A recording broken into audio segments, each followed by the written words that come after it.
Welcome to the Sunflower Conversations, where we explore the hidden disability sunflower and its role in supporting people with hidden disabilities.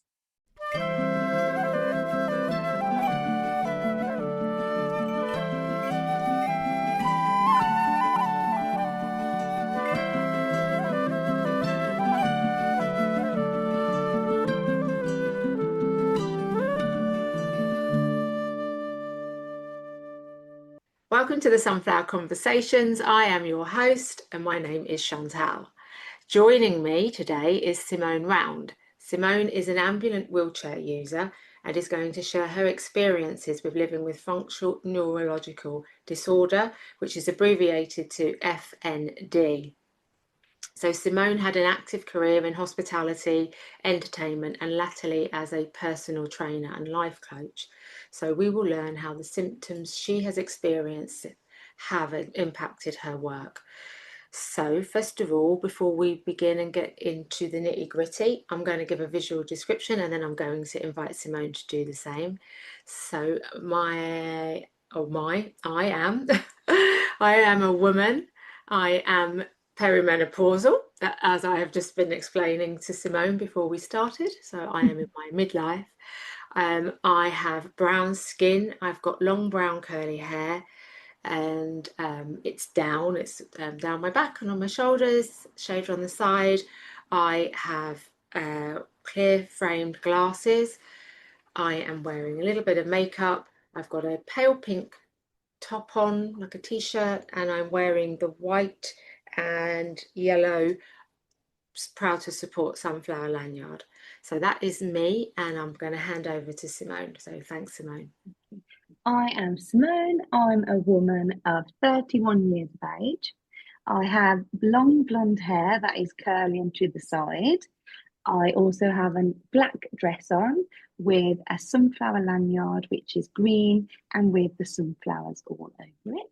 I have my AirPods in and I have quite a bit of makeup on. I've got a nice tan and I've got some pink lipstick on. Yeah. She's looking absolutely gorgeous. Thank you. So let's start off, Simone, with the first question, which is, would you tell me what disabilities you have and how they started? Yes, of course.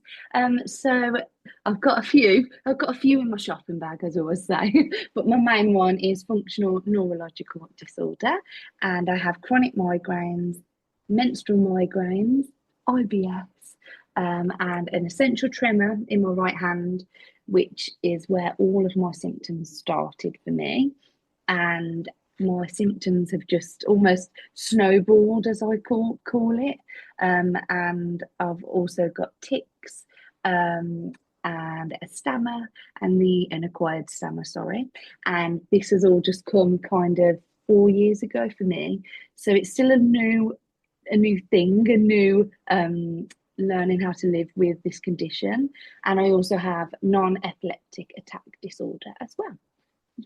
That's quite a lot that you're living with there, and that's all happened in 4 years? Yes, it has. Okay, well, maybe we could talk about some of your symptoms, and you said that it started with an essential tremor. Would you mind explaining to me and our audience, what is that? Yes, so I have always worked in the entertainment and fitness industry, and I've always loved the gym. And I was lifting weights in 2018, and I noticed my hand was shaking. And I thought I'd pushed myself too hard in the gym, with the physical exertion. And then I noticed this shaking in my right hand. It didn't stop. And the more tired I was, the more I exerted myself in the gym or working, the tremor in just my right hand exasperated. So I went to the GP, and the GP diagnosed me there and then with essential tremor. Then for me, I know I did try medication. So you have propranolol, beta blockers, things like that to try and curb the essential tremor. But essential tremor will just progress. It's a progressive condition. And mine is a postural tremor, which means when I go to reach my arm out is when my tremors are at my worst, or when I go to stand up in a fixed position, my tremors are worse then. And yeah, that for me, that was my first time I've ever heard of essential tremor. So I did my research, and there's a National Tremor Foundation, and I did a few things online with them, and that really helped, so you don't feel alone. But then for me, unfortunately, my tremor progressed through my whole body. So I always say I shake like Beyonce, you know, like I'm dancing. But and that was when I first had my symptoms of functional neurological disorder. I was diagnosed with FND, which is functional movement disorder. It's under a Functional movement disorder. Okay, so I haven't yes, heard of that one. We have yes, covered FND on the podcast before, and we've had some really interesting conversations with Charity and a professor, but FMD, I haven't heard of that. It's always learning yes. something new. Yes, and to be honest, I hadn't really heard of it myself, but because for me, my biggest symptom is the movement element of my body. Whereas FND is a big umbrella term, and for me, mine was focusing more on my movement. So, functional movement disorder is what my neurologist diagnosed me with at first, and then they wanted to do, with FND, it's conclusive. You'll have all the tests, and if they come back, they're fine, is kind of your FND, you know what I mean? So yeah, it's been a long journey for me. I've only just been diagnosed with FND, and that has been 6 months. So, it is an umbrella term, and that's really hard to grasp because I was so confused. I said, well, why have I got FMD and not FND? But it's Mm, just purely because my FND is a movement based, so it really affects my movement the yeah. most. Yeah, And then you said you've got tics, which a lot of people might associate that with Tourette's syndrome. yes. But mine is functional tics, which also comes under the umbrella of FND. And how do So your tics manifest? What do they look like? it would probably be head flicking. I'll do a tick and a whistle, which might come out. I know I'm happy for people to hear them, but just be like, hold your ears. And it's Okay. when I get quite excited or anxious, to be honest. It's not a constant for me. It is daily. Sorry, I do have them daily, my ticks. But it seems to be when I'm excited. Okay. Well, I And feel like you're not very excited to be here right now. I am, I promise. When the nerves come in, the excitement Yeah. balances it out. But it is a very strange one because these have only become in the last 2 years. So Okay. it's progressed into them, if that makes sense. It Mm, feels like a sneeze. That's the best way to describe it. When your sneeze is coming and you can't stop it. That's yes. how it is. And it's whatever's on my brain. So I might be ticking dog because I've got a dog, like, Oh, yeah. okay. So there are words as well that come. Yes, there is for me, yeah. And that sometimes makes I live with my partner and we have a bit of a giggle, but when I laugh, it then makes it come out more. Oh, I see. I Yeah. see. And So how long, out of interest, how long might that last for, the ticking um, episode? it can vary, but for me, it's about 5 to 10 minutes. That it'll be that I'll be going almost, and Yeah. then I tend to have a seizure around that time. So obviously, there is different wording for non-epileptic seizures. I'm aware there can be episode seizures, or there's a lot of different phrasing for them. But then my speech will go after that, so I get my stammer and then my speech, and it's a bit of like a roller coaster, if that makes sense. Yeah, it really sounds like it. And what type of seizures do you experience? So I have vacant seizures where I just stare, and that's how mine first started.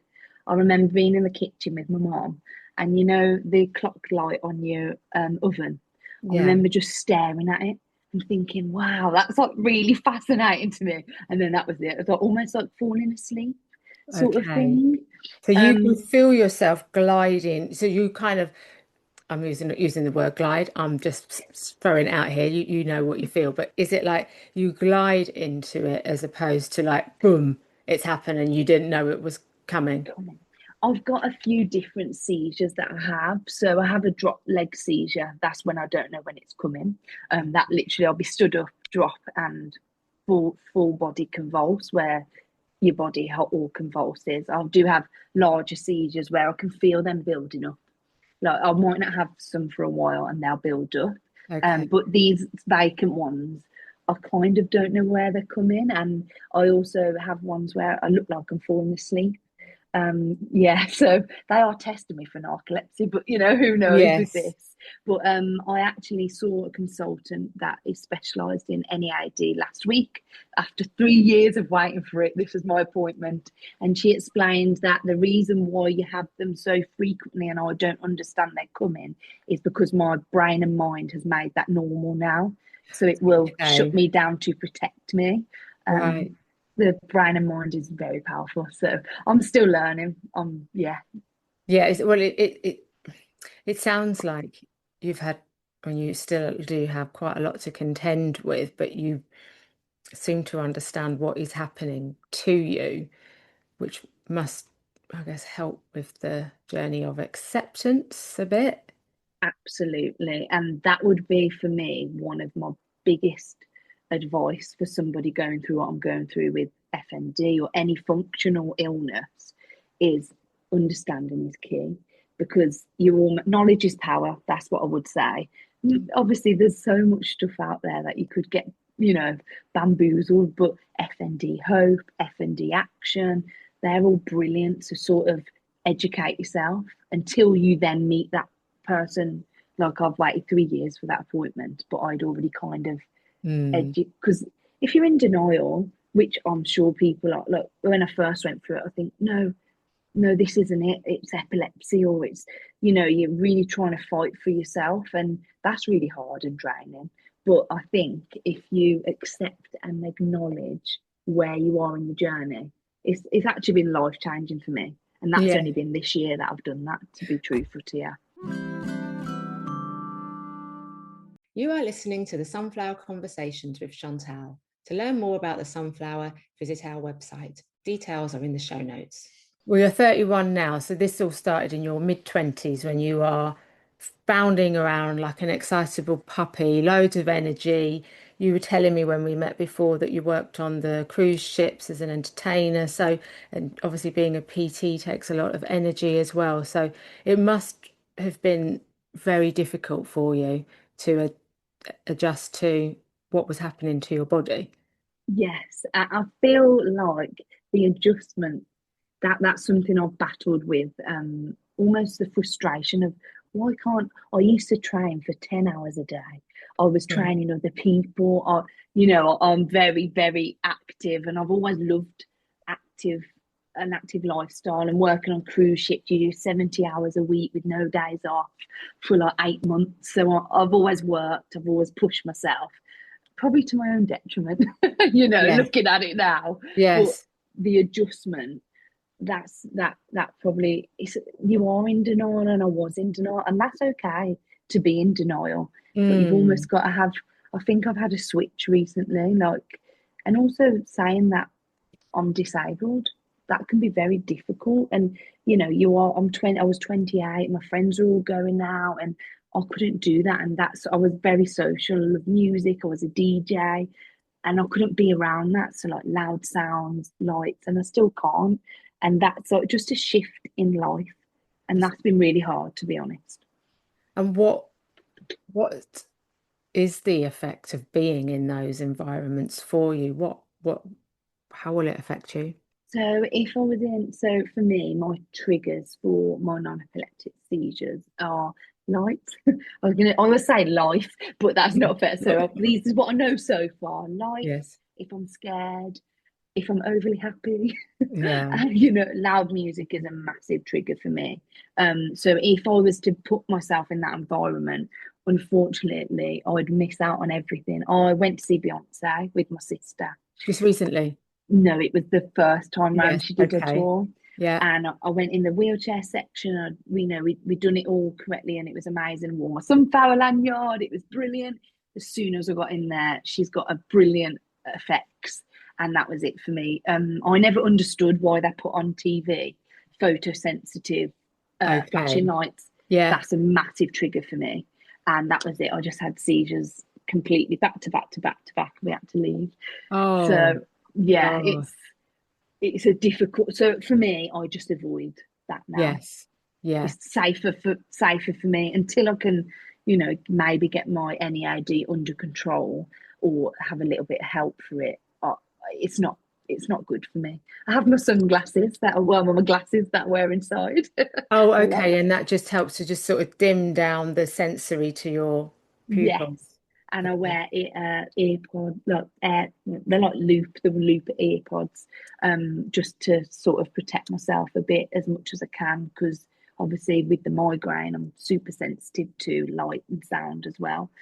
So yeah, a Are you lot to consider. sensitive to smell? Yes, I hate my partner's aftershave. Honestly, I'm like, don't put that on, please. Yeah, smell is yeah, and I've had that since I was 14. Oh, So okay. That's yeah, interesting. yeah, since I started my periods, Oh, hormones. hormones. Yeah, but I've been able to manage the migraines, and then they've just got worse and worse and daily. And I didn't realise they were daily. I just thought it was normal to have a headache every day. Yeah, That is yeah. Well, not, it's not a headache though, is it? It really is. A no, migraine is not a headache. That's a no, whole and that's different beast. it is so different. And for me, that's I thought, oh, I've got zigzag lines. Oh, that's no. I Mm. normalised it because I was working so much and pushed through and pushed through. And my neurologist does think that is where my FND has come from being in pain and pushing through.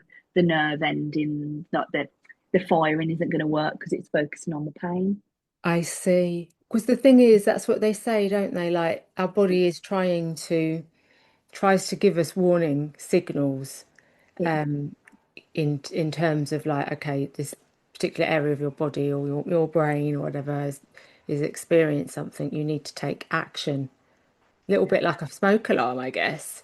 It's yeah, saying giving us little smoke alarms, and if we don't respond, then I guess that's what's happened to you, which is just so hard, isn't it? Because a lot of the advice you hear, especially from like parents, older generations, just push on through. Come on, get a grip of yourself and get to it. But it's not always the right advice. no, and I do think for me, I am a very motivated person, so I do push through. Even Mm. now to this day, like I know with chronic illness and disabilities, hidden disabilities, we talk about pacing and spoons a lot. Well, for me, I still haven't mastered that, and I'm Okay. learning. Like Mm. I'll go and see friends, and then the next day I'm in bed all day. Mm. Migraine. There's no rhyme or reason, but there is. It's the physical exertion and things like this podcast. I'll probably need to sleep after. I've had one Yes. before. You have to Yes. maintain that, but that's hard. I mean, how do you know? Do you know what I Yeah. mean? It's So in learning. terms of that, then you can't work now. Like, what is it? What No. is a day like for you? So I will wake up. Well, I'll be woken up by my carer, PA. I have a PA. She'll come and let herself in. She's got a key and gets me out of bed, helps me get washed and dressed. That's on a good day. On a bad day, I'll be in bed. She'll bring my breakfast to me and do my meds, and I probably will stay in bed. Which, I mean, saying that out loud is such like, oh, but, she just stays in bed. That's how it feels to me. I'll just stay in bed. I haven't accomplished anything. Then on a good day, I'll come downstairs with my dog and sit in the garden, do a little bit of deep breathing and mindfulness. And then I try and do a little bit of movement because I think it's so important with anything. But for me, my movement is totally different to what it was before. Yeah. So It's what I mean, obviously you've got to describe this for the purposes of a podcast, but yes. what kind of movement do you try to do? So for me, my movement would be I love YouTube and I pop on a YouTube, it's actually a senior seated dance class. Okay. So I'm supported by my chair. I can just do a little bit of movement, and they're usually 10 minutes long. They put some 80s music on, and it's just a bit of fun, but that's my movement. Or I might have I don't know if you ever seen them that you sit that they're little bikes that go on the floor and they're just for your feet. So Oh, right. Like the pedals. yeah, just the Yes. pedals, and it's relatively cheap, and that is good for me for 10 minutes. I would say my maximum movement is 10 minutes, and going from doing 20 hours or something Yeah. crazy before, it has changed. My body's changed, my energy levels have changed, but I'm just grateful and blessed that I can do that little bit of movement because that Yeah. is a blessing to be able to do that. It really is. Well, I guess having your career, being the personal trainer, etc., you know, like you said, how important movement is, because if you don't move, your muscles are going to waste, aren't they? And you're going Yeah. to get even more problems that will compound the FND that you're already. So all of the things, so I just switched then, I didn't even finish that word, that you're Okay. already experiencing. So all of the things that you have been talking about so far, they come under the umbrella of FND, do they? Yes, that is correct. Yeah. Apart from, for me, I do have mixed urinary incontinence, which that has come later down the line, and we don't know why yet. And IBS, they're my only things that aren't linked to my FND and under that umbrella. Yeah, which I'm having treatment for those. You know, I always say they're things you can treat on paper, you can see them, you can treat. Mm, Whereas with FND is it's a shame because I know there's a lot of stigma. I personally haven't experienced it, but I can understand people have. I know people who go through a really hard time and have the stigma of what comes with FND and all those things. So that's why I want to educate people because can you you explain a bit further about the yeah. stigma? What your friends are experiencing? Yes. So because it's not showing up on scans and it's unknown to this day with the like NHS and things like that, it's functional, so we can't see it. There's a lot of stigma. So say if I was to go to A&E with my non-epileptic seizures, nobody really understands what that means and what that is. So, or I might go and say I've got functional movement disorder. They have no idea what that is. Then you're then explaining to somebody and going through it. And you can be meet. My one friend has been met with, oh well, there's nothing wrong with you. Go home. And that's really difficult. I luckily my neurologist was brilliant, and he's like, because I've said this has been said to people, and it's the stigma. And he said there is something wrong with you. It's your brain not firing properly, but there's no pathway still for FND. There's treatment options that you can get, but it's like when endometriosis was coming out and there was no pathway. We're still fighting. We're fighting for that, the pathway and the help and things like Yes. that. Look, so that's what I would say. You can be met with some silly comments, really. I think you're too young to remember this, but a couple of decades ago, um, they used to talk about something called yuppie flu. I don't know if you've heard of I it. recognise the name. Yeah, and I think so. Please correct me if I'm wrong, listeners, but I think that it was kind of related to ME, chronic fatigue syndrome, things that, like you say, that are functional and that you can't sort of pinpoint sort of thing, such as FND as well. It's Mhm. yuppie flu, as in like there's nothing really the matter with them. They just want some time off work. It's Yes, really easy. yes, which is such a bad because any chronic fatigue and chronic pain syndrome falls under the FND bracket as well, and Right. fibromyalgia and things like that. And Yes. they're all like we're all part of a secret club, Yeah. invisible disability club. I'm Very part. non-visible. However, so that Yes, was one of the questions I wanted to ask you. So you are an ambulant wheelchair user, right? yes. So can you explain to our listeners what ambulant wheelchair user, what does that mean? So it can be anybody who can walk. You could walk a tiny distance. You could have chronic fatigue where you have a energy limiting illness that you need a wheelchair to get out the house. It's mainly for people who need a wheelchair but can walk as well. So for me, I physically can't walk a lot without shaking like Beyonce. I can walk to the end of the room. So for me, I wouldn't be able to go outside of the house without my wheelchair. It's not possible. Whereas other people could have, say, MS or fibromyalgia, where their pain levels are so high on certain days that they would need a wheelchair for those days. So often people may think, for me, I always think I get out of my wheelchair to go, if I go for a meal, I sit in the chair. And people might think, oh, it's a miracle. It's not. It's just because we can move a little bit, but we don't, I sometimes like to sit in a normal chair when I'm having a meal because it feels different Yes. to me. And I could potentially walk to the restroom if the wheelchair toilet isn't available. Whereas I've got my cousin, she is paralysed on her lower legs and she can't walk anywhere. So that is the difference, and a simple way of describing it, really. Yeah, that's lovely. Thank you very Yeah. much. And I think that that would be really helpful for people to understand that just because you've seen somebody using a wheelchair one day, they might not be using it the next day, and that doesn't mean that they were faking it.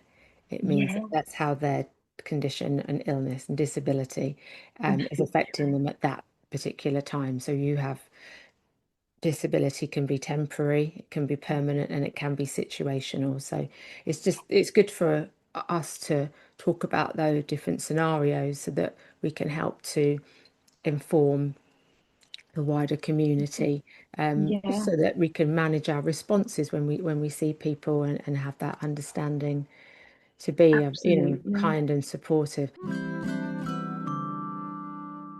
You are listening to the Sunflower Conversations. Remember to hit subscribe. So you mentioned also about your personal assistant, PA. So how do they support you, and what is the difference between a PA and a carer? So for me, my PA, she's brilliant. She said she doesn't mind me mentioning her name's Chloe, and I've also got one called Emily. And they will come in the house for me. They will clean. They will help me get ready, help me eat. Well, always make sure I eat, take my medicines, everything like that. The difference for me between the carer and the PA element is a PA can take me outside and they could do my shopping and drop it off. It gives me more freedom to be able to live. Whereas when I had carers, they'd come in 4 times a day for half an hour. They'd come in, there'd be different people. And it'd be half an hour time, get your food, maybe have a wash. And that didn't ideally work for me because as we were just talking about fluctuation in illnesses, my fluctuation is so severe with migraines, I can't get out of bed some days. Whereas with my carers, they were brilliant, but they'd want to get me out of bed and, do the correct thing that they have to on paper, if that makes any sense. Yes. Like a tick box exercise. We've got come in, get her out of bed, Mm, feed her, wash her. Whereas with my PA carers, there's more flexibility. And with my counsellor, they described it as it's actually an aid for freedom rather than a carer coming in and just coming to see you, because I would have to stay in the house on those days. You can't go out. And for mm, me, being 31, the one thing I want to do, if I can, is go out. It's really simple. I just want to go out for a walk. That's all I ever wanted, but I couldn't do that. So, yes. and they helped me with my shopping. And I'll be honest, having my PA has totally changed mine and my partner's relationship. Yeah. Yeah, because he's now my partner. He doesn't have to do the shopping. I can be me again in that sense. So I, I, Mm, I would advise people if they feel a little bit trapped with the care at home, it's brilliant if you can. You have to go through a lot of interviews and things to make sure you're eligible for the PA carer. Because ultimately, you're paying for somebody else to work and you employ them. So that's something new. I'm an employee, but I have help because I wouldn't know what day of the week is if not, yes. with the brain Yes. fog and everything. So Yes. yeah, So that enables you to really have that independence from your partner, and because I don't know, the stress from, were you with your partner from before you became ill, or did you meet each other since becoming unwell? I've been with him for 7 years, so we knew each other before. So he's seen it all, the good, the bad, the ugly, and we've moved in recently as well. So April last year, we've got a house which is brilliant. It's accessible for me and fabulous. He's really good, but I don't want him to be my carer nor my mom. I want them to be my family at that Mm, time, and it was a lot of stress and pressure. And I think seeing me have seizures and things every day and be in pain, it's not nice for them. And my partner works as well, so mm. yeah, it's just giving us the free, I would say, me the independent, yeah, Yes. independence. Even though Yeah. I'm with someone all the time, you sometimes feel, you know what I mean, you still, it's nice to have that bond and she just knows, they understand it. They do my hair, like things I can't do, help me with my makeup. And Yeah, that, well, you do look absolutely fabulous. When you came online, I was thinking, oh God, I'm sure to make more of an effort. that's, I'm not going to lie, that's Chloe. She did my hair. She was a hairdresser, so I She's got thought, skills. she has, hasn't she? Yeah. Care a point. But I But mean, yeah, that's all part of it as well, isn't it? Why shouldn't you feel gorgeous? You know, you are gorgeous, and but if the actual physical effort of holding that hairdryer and putting the curling things in your hair is something which is way beyond your capabilities, you know, that's such a shame, isn't it? So it's nice. It's those simple things that just give yourself a little bit of a boost, make you feel, you know, and just do you know what? I never even thought that that would be. I never thought blow dry my hair because I have tremors. It would be so hard, but it's painful.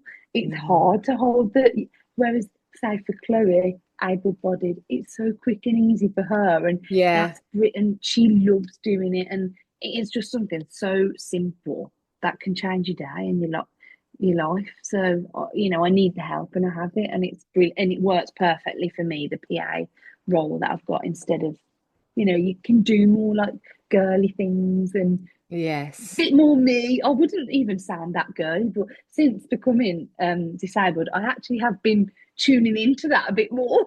yeah, yeah, Because I don't want to look ill. And I know that sounds very weird to say, but if you didn't have makeup on, you would probably see like my eye bags from my migraine that So yes, yeah, I like to, like you said, why shouldn't we feel glamorous? Everyone ex really.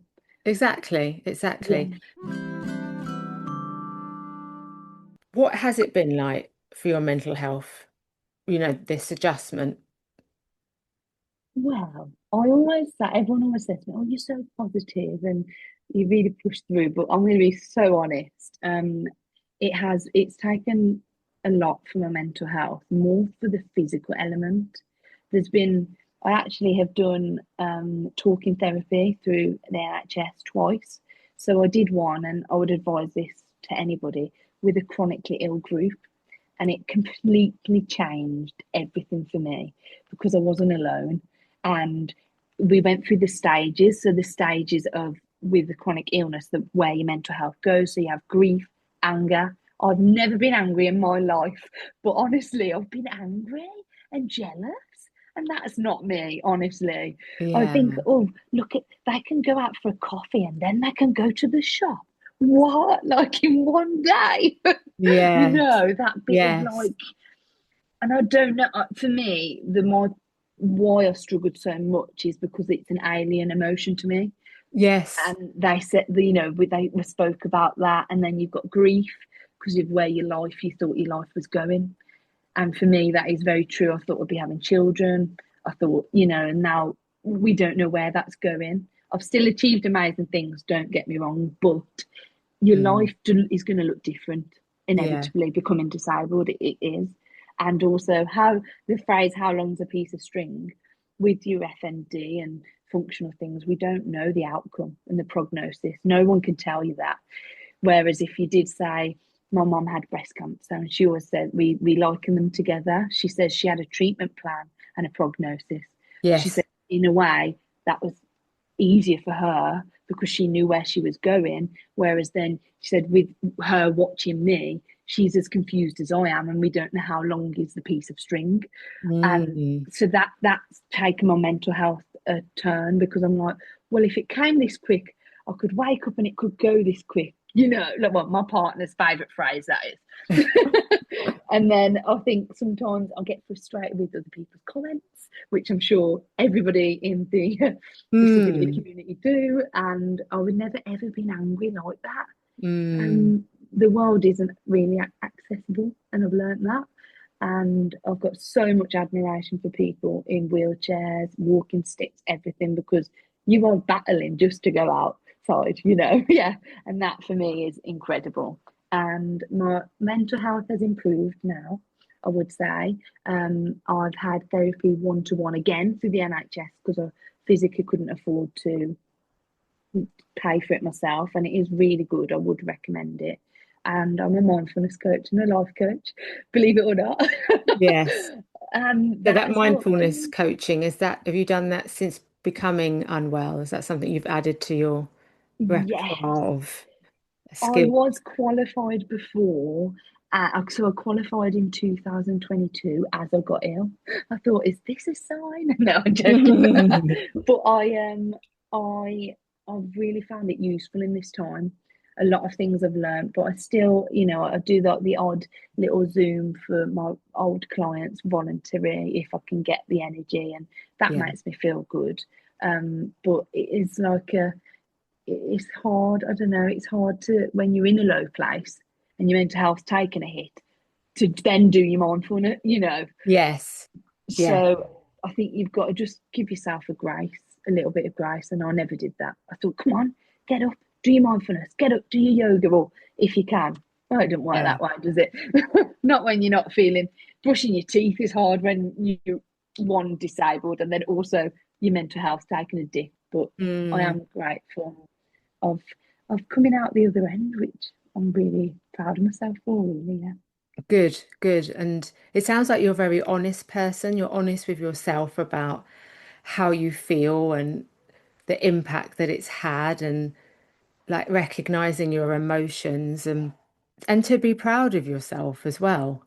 Like Yeah, you just made a comment about brushing your teeth on certain days is something that's really difficult to do.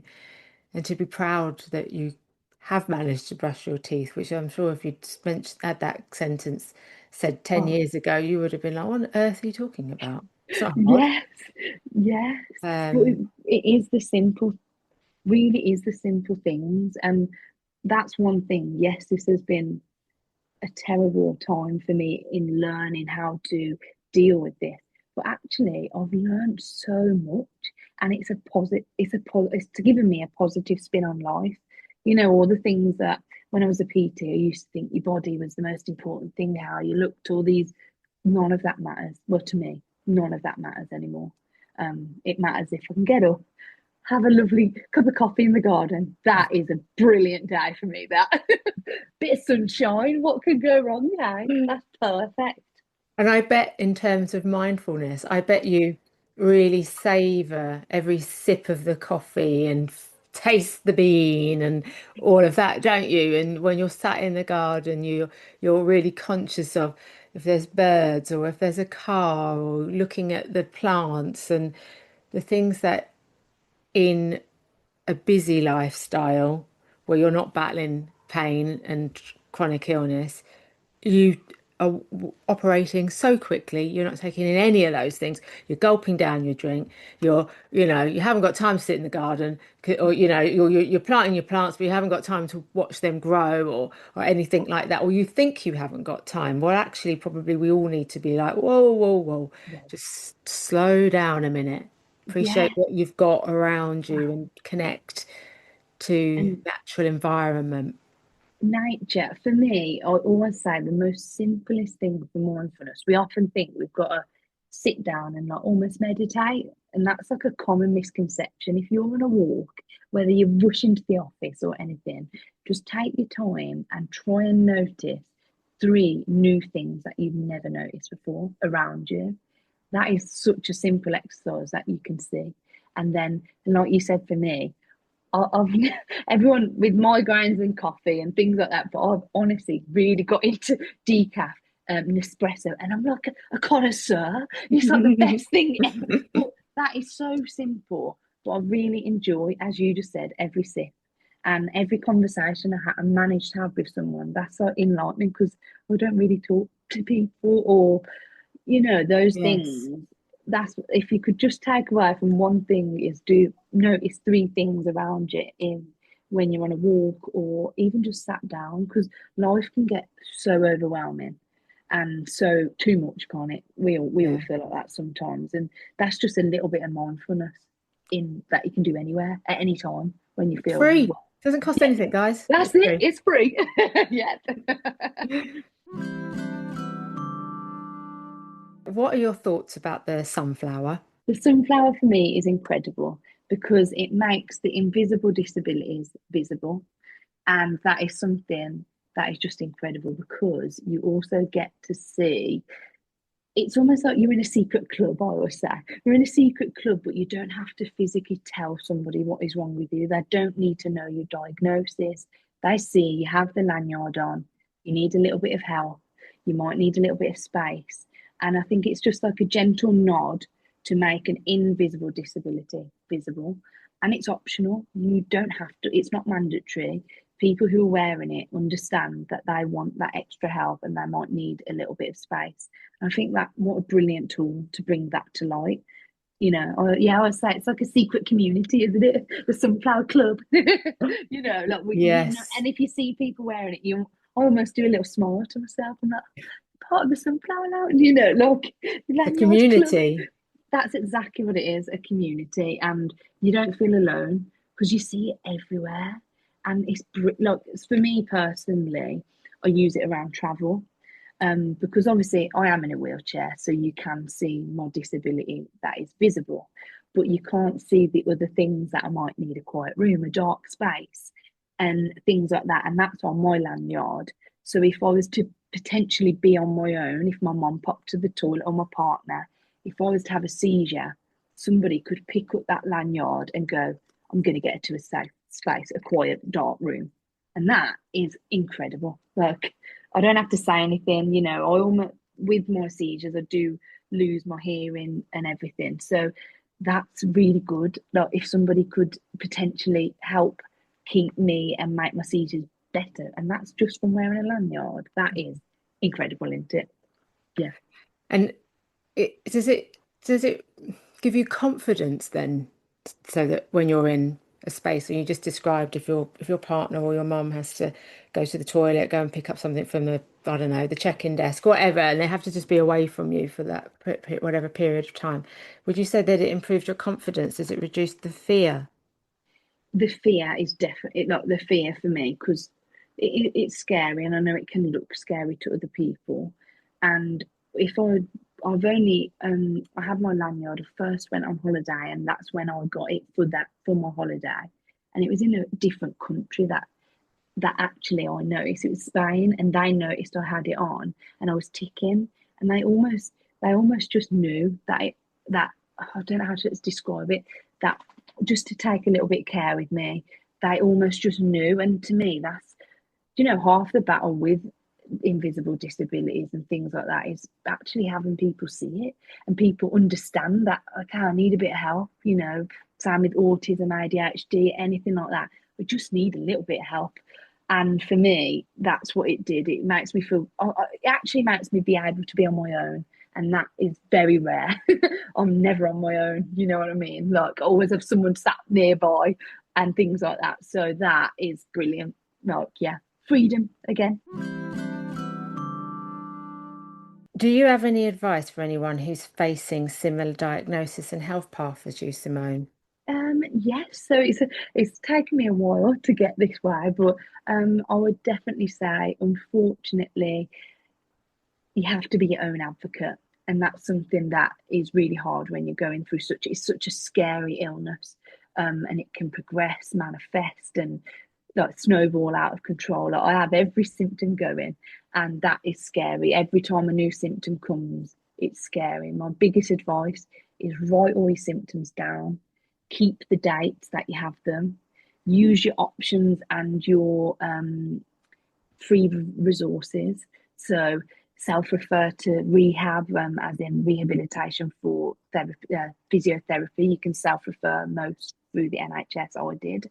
Then you can self-refer for NHS therapy, or there's loads of stuff online, a bit of mindfulness, seated like yoga, those sort of things. FND Hope offer as well. Use your resources until you're waiting for that, I'll call it, big appointment, because, you know, I've seen my neurologist 3 times and that's it in the time, and I've only just started going to a treatment centre. So my biggest advice is keep a log of your symptoms, speak to your GP. Most of them are understanding. Ring them when you have a new symptom and just write it all down, and then use your free resources like FND Hope, all those things. Listen to podcasts about it, you know, those free resources until you get that help and things like that. That's my biggest advice. Yeah. And if anybody's interested in the personal assistant, what channels do they have to go through to try and apply for that? So you would have to speak to an occupational therapist, which again, you can actually self-refer. In my area, I'm not sure, I'm in the Midlands, I'm not sure if you can do that everywhere. You can or your GP can recommend you to an occupational therapist. Then the occupational therapist will get in contact with your council. So for me, it's Dudley Council, and then they'll go from there. They'll assess you.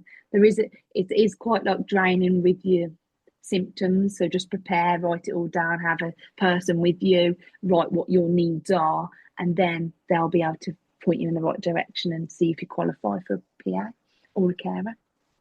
That's fantastic. Thanks so much. And I Thanks. am really grateful because, I know that you're going to have a come down from this now, but Yeah. just know that this recording will be listened by people maybe starting on their journey with FND, somebody who's never heard of it before. Maybe it might be a partner, a mother, a child of somebody who has it, or somebody who's just actually trying to improve their knowledge of disability and FND so that they can be a great ally.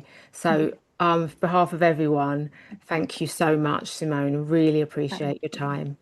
Thank you so much for having me, and I hope you all enjoyed listening. If you are concerned about any of the subjects discussed in the podcast, please follow up and seek support from your healthcare practitioner. If you enjoyed this podcast, please share it, leave a rating and review to help raise awareness of non-visible disabilities and the Hidden Disability Sunflower. You can also follow and subscribe to the Sunflower Conversations podcast.